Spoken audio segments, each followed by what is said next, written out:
Welcome back to Customs Unlimited. My name is Andrew, and today I'm going to show you how to install our Extreme Strobe rocker lights. This kit is universal and can be installed on trucks, SUVs, and even cars. Our kit includes everything needed for a hassle-free install, including two 70-inch LED strips. These ones are amber and white, however we do have multiple different color configurations and plenty of lead wire for each individual LED strip.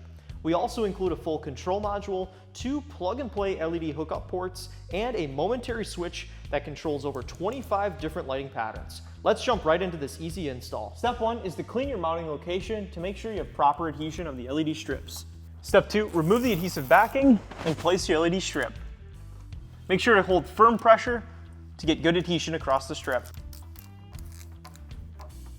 Now that we're done on this side, we're going to jump to the driver's side and mount the other strip.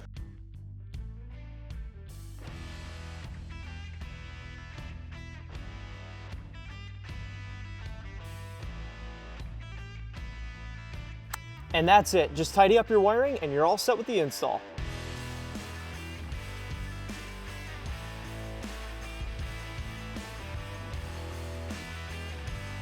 As I mentioned before, we offer these kits in several different color configurations, and as you saw, anybody can install these kits. It's super easy and just took a few minutes. Head on over to customsunlimited.com and place your orders today.